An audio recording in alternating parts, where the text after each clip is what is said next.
السلام عليكم. أهلا بيكم في قناتي المتواضعة طبخة وشنطة مع هبة. يا رب قناة تكون خفيفة على قلوبكم.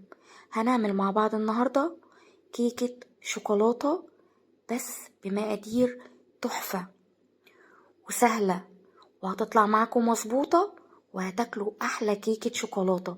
وهنعمل الصوص بتاع الشوكولاتة اللي على الوش ده بطريقة جميلة، ينفع معاكم كساندوتشات، تعاملوا معاه معاملة النوتيلا للأولاد، تحطوه في توست في فينو، هيبقى روعة. الكيكاية لوحدها تجنن. خليكم معايا لآخر الفيديو، واللي ما اشتركش في القناة يشترك ويفعل زر الجرس عشان يوصلكوا كل جديد. ونسمي الله وتعالوا نشوف هنعمل ايه مع بعض. انا هنعمل الاول الصوص مع بعض. كوباية سكر بودرة، كوباية كاكاو خام بدون سكر، كوباية لبن، معلقتين لبن بودرة، وكيس فانيليا. وهنحتاج لسه زيت، ولو احتاجنا لبن تاني هقول لكم. هضيف كوباية اللبن وكوباية السكر الاول، اديلهم ضربة، وبعد كده بقية المحتويات اللبن البودرة والفانيليا والكاكاو اديهم ضربة، وبعد كده اضيف نص كوباية زيت. تمام. واضيف معلقتين بمعلقتين كل ما احس ان القوام تقيل لبن حليب، لحد ما اوصل للقوام اللي انا محتاجاه، اللي انتوا هتشوفوه دلوقتي مع بعض. عامل زي قوام الطحينة كده،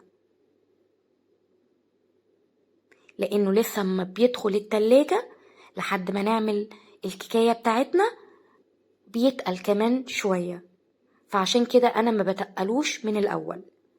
كده خلاص الصوص اللي على الوش جاهز.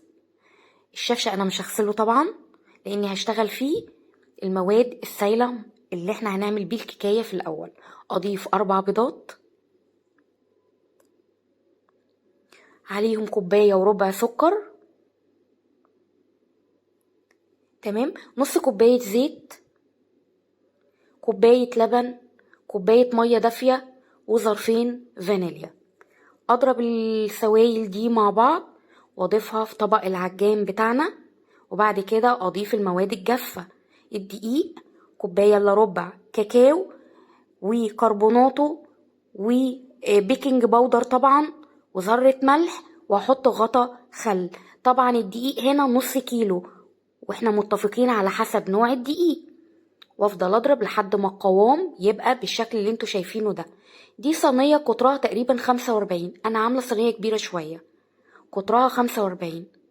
دهنتها زيت وبدرتها بشوية دقيق، ونزلت بخليط الكيك بتاعنا، اديته ضربتين، وبخلة هفرغ اي هوا من الكيكاية بتاعتنا، وادخله في الفرن على درجة حرارة عالية. وطبعا الفرن هيكون احنا مشغلينه من قبل ما نشتغل في المكونات بتاعتنا.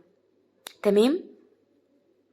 بعد ما خرج من الفرن اختبر بقى بخلة كده او بسكينة، طالما طلعت نضيفة يبقى كده الكيكاية بتاعتنا استوت وزي الفل. خرمها كده واقلب الصينية بتاعتنا واضيف الصوص بتاعنا. شوفوا الصوص بتاعنا زي ما قلت لكم، مجرد ما يدخل التلاجة هيتقل ازاي. تحفة، بسم الله ما شاء الله، مفيش اسهل من كده.